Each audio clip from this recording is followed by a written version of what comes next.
Namo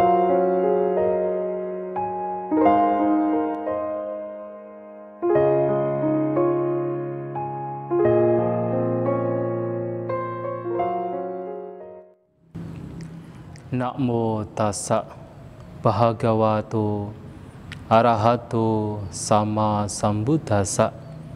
Namo tassa bhagavato arahato sama sambuddhassa. Namo tassa bhagavato arahato sama sambuddhassa. Terpujilah Sang Buddha. Namo Buddhaya. Bapak, Ibu, saudara-saudari sekalian, ajaran Buddha adalah ajaran yang mengajarkan umat manusia untuk bertindak, berperilaku, baik melalui ucapan, perbuatan jasmani, ataupun pikiran, agar tercipta kedamaian, baik kedamaian bagi diri sendiri, orang lain, ataupun kedamaian bagi lingkungan. Tetapi selama masyarakat, selama dunia dikuasai oleh kejahatan, maka kedamaian demikian tidak akan diperoleh. Kedamaian demikian tidak akan tercipta. Oleh sebab itu, Sang Buddha mengajarkan manusia agar manusia hendaknya mempraktekkan kehidupan bermoral agar tercipta kedamaian baik bagi diri sendiri, orang lain maupun lingkungan. Kita diajarkan, kita didorong untuk mempraktekkan aturan-aturan kemoralan. Dalam agama Buddha ada 5 aturan kemoralan yang sifatnya mendasar, yang patut, yang baik dipraktekkan oleh siapa saja. 5 aturan kemoralan ini yang seringkali disebut sebagai Pancasila adalah aturan kemoralan yang bersifat universal. Mengapa disebut universal? Karena 5 aturan kemoralan ini baik tanpa memandang agamanya apa, sukunya apa, rasnya apa, bangsanya apa, negaranya apa, dianggap sebagai baik. Siapapun yang menjalankan 5 aturan kemoralan ini dianggap baik, tetapi sebaliknya siapapun yang melanggar 5 aturan kemoralan ini dianggap tidak baik. Apa 5 aturan kemoralan atau Pancasila ini? Yang pertama adalah menghindari membunuh makhluk lain. Menghindari pembunuhan. Menghindari pembunuhan di sini tidak hanya berkaitan dengan membunuh manusia, tetapi membunuh apapun makhluk. Tidak hanya binatang yang mempunyai ukuran yang besar, bahkan binatang yang kecil pun tidak patut, tidak layak untuk dibunuh. Mengapa aturan kemoralan yang pertama ini penting? Karena sesungguhnya setiap makhluk tanpa memandang jenisnya ataupun bentuknya, setiap makhluk baik yang kuat maupun yang lemah, baik yang besar maupun yang kecil, semua makhluk pada hakikatnya, pada dasarnya tidak mau menderita. Semua makhluk ingin bahagia. Semua makhluk mencintai kehidupannya. Dan kita juga sama. Kita juga tidak mau menderita. Kita juga tidak mau dipukul oleh orang lain. Kita tidak mau dirugikan, tidak mau dicelakai. Kita juga ingin bahagia. Kita juga mencintai kehidupan kita.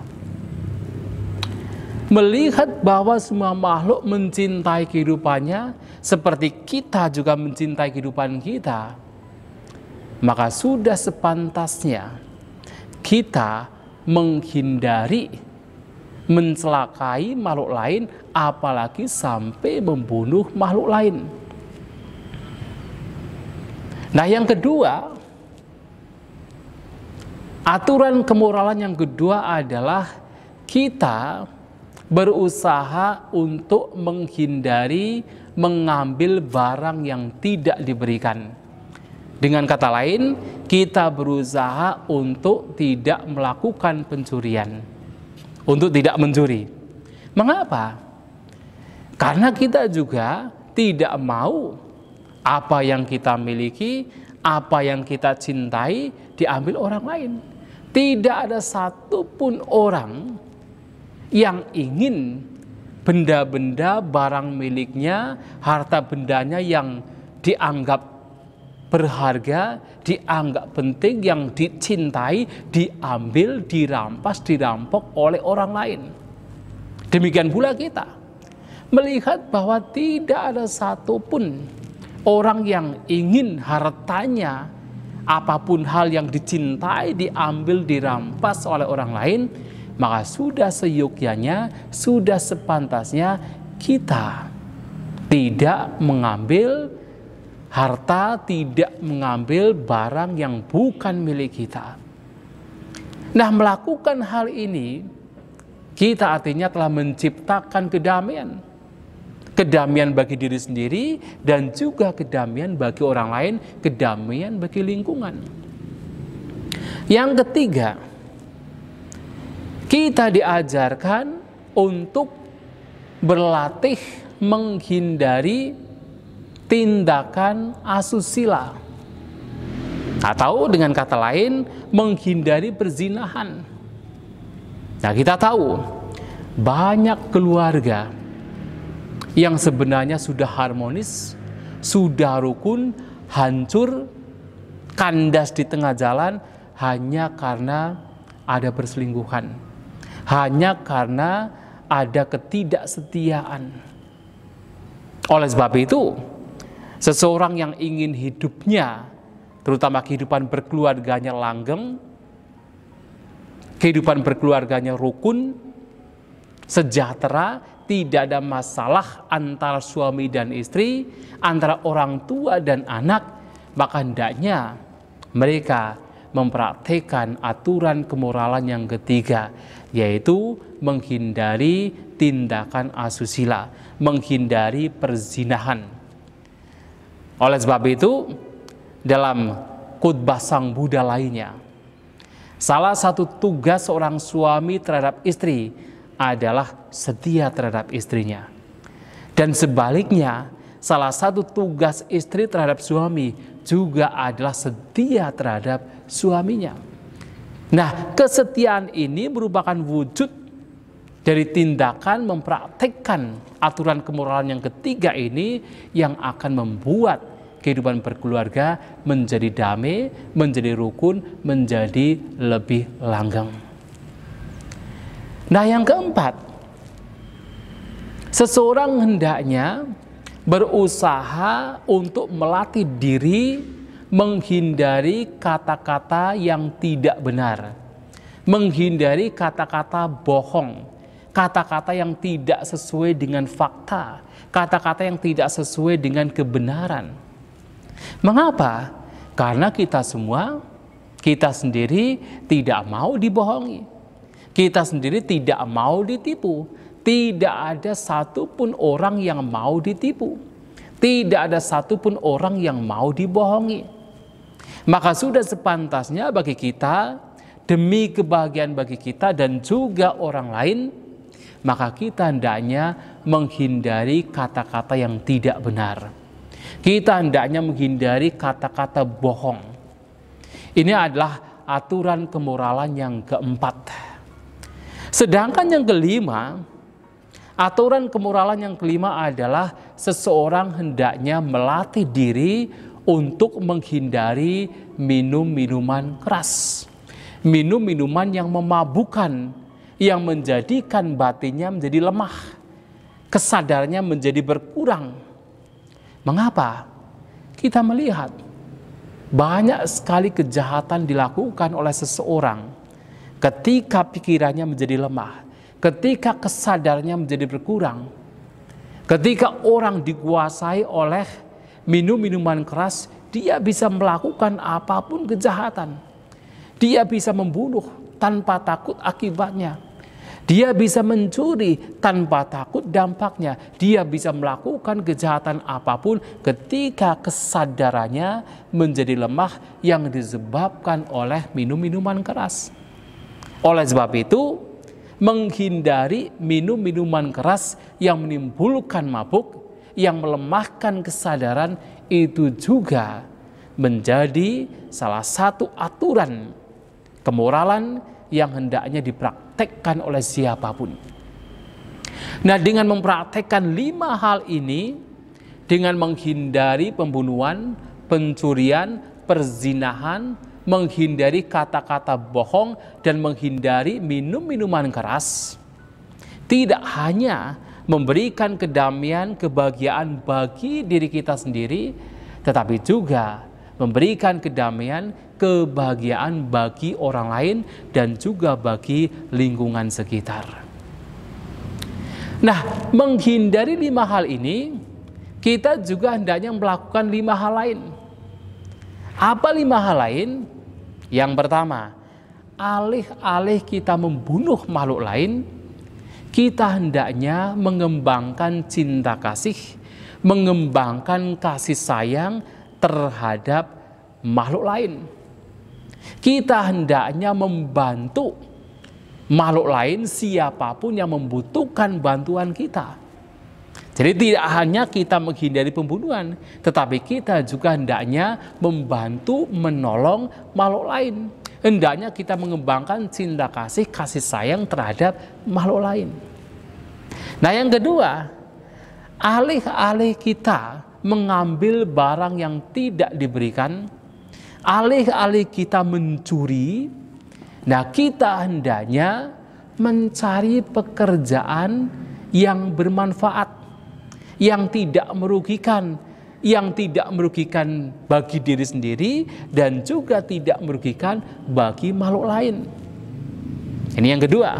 Nah, yang ketiga, kita menghindari tindakan asusila.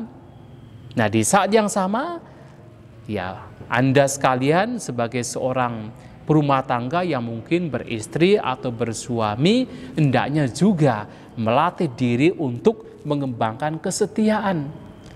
Bertanggung jawab sebagai seorang suami terhadap istri, bertanggung jawab sebagai seorang istri terhadap suami, melakukan tugas-tugasnya dengan baik sebagai suami terhadap istri, istri terhadap suami.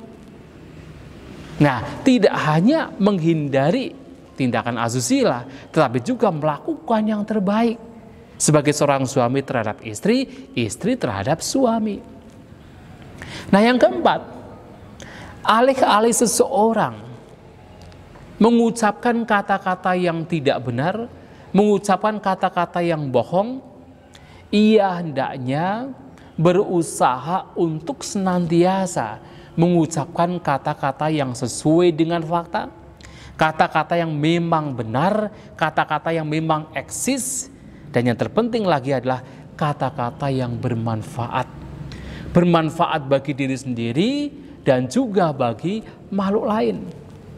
Tidak hanya menghindari kebohongan, tetapi berusaha untuk mengucapkan kata-kata yang baik, yang benar, yang dilandasi cinta kasih, dan kata-kata yang bermanfaat.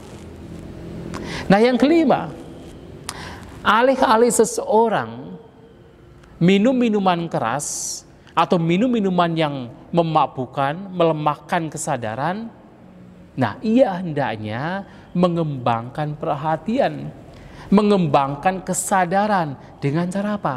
Dengan cara bermeditasi. Nah, kalau 5 hal ini dijalankan, dijadikan kendaraan, dipraktekkan dalam kehidupan sehari-hari, kebahagiaan, kedamaian, kesejahteraan akan dapat tercipta. Kedamaian tidak hanya untuk diri sendiri, Karena kita telah melakukan yang terbaik dalam hidup kita dan kita merasa puas, merasa damai, tetapi juga kedamaian bagi orang-orang yang ada di sekitar kita. Oleh sebab itu, jalan yang membawa kedamaian yang diajarkan oleh Sang Buddha adalah dengan mempraktekkan aturan-aturan kemoralan, minimal mempraktekkan 5 aturan kemoralan, yaitu Pancasila. Sabe sata bawantu sukitata, semoga semua makhluk berbahagia.